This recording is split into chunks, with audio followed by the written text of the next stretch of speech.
Hi, சுவையான நாட்டுக்கோழி soup. என் பையனுக்கு என் பொண்ணுக்கு கோல்டு பிடிச்சிருக்கனால இன்றைக்கி நாட்டுக்கோழி 1/2 கிலோ எடுத்து க்ளீன் பண்ணி வச்சுருக்குறோம். மஞ்சள்லாம் போட்டு அப்படியே குக்கரில் நல்லெண்ணெய், சின்ன வெங்காயம் கட் பண்ணி போட்டிருக்கேன், இஞ்சி பூண்டு பேஸ்ட்டு, ஒரு தக்காளி, ஒரு பச்சை மிளகா, மிளகு நிறையா,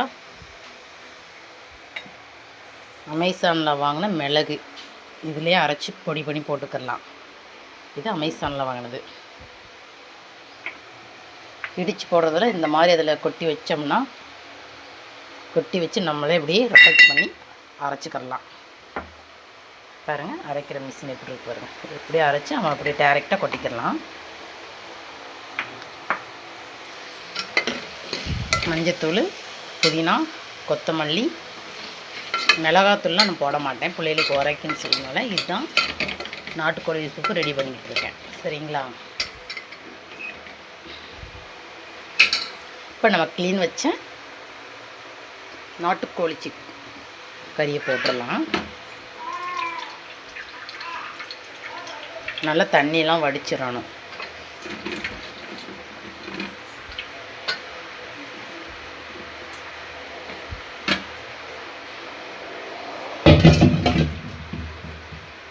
அப்படியே உப்பு போட்டுக்கலாம்.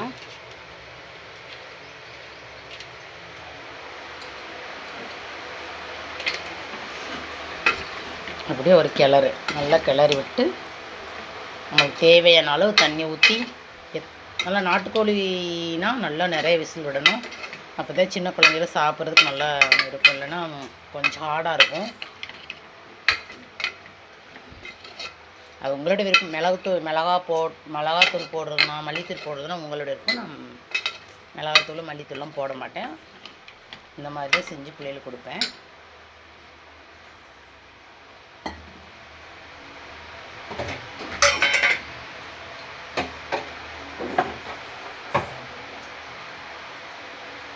நமக்கு தேவையான அளவு தண்ணி ஊற்றிக்கிடலாம்.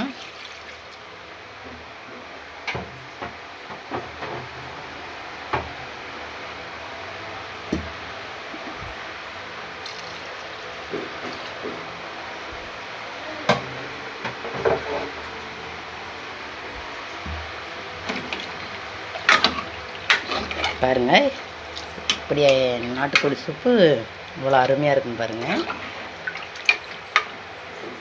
இது தண்ணி பத்தாது, இன்னும் கொஞ்சம் தண்ணி ஊற்றிக்கலாம்.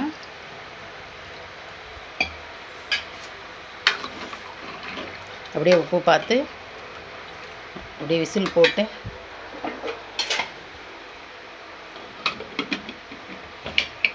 கவர் பண்ணி வச்சு விசில் போட்டாச்சு. நான் மினிமம் 20 விசிலுக்கு மேலே வைப்பேன். ஏன்னா என் பிள்ளைகளுக்கு நல்லா சாஃப்டாக இருக்கணும் சாப்பிட்றதுக்காக. நான் 20 விசில், மினிமம் 10-15 விசிலுக்கு மேலே வைப்பேன். நான் சூப் ரெடி பண்ணிவிட்டு உங்களுக்கு இன்னொரு வீடியோ போடுறேன்.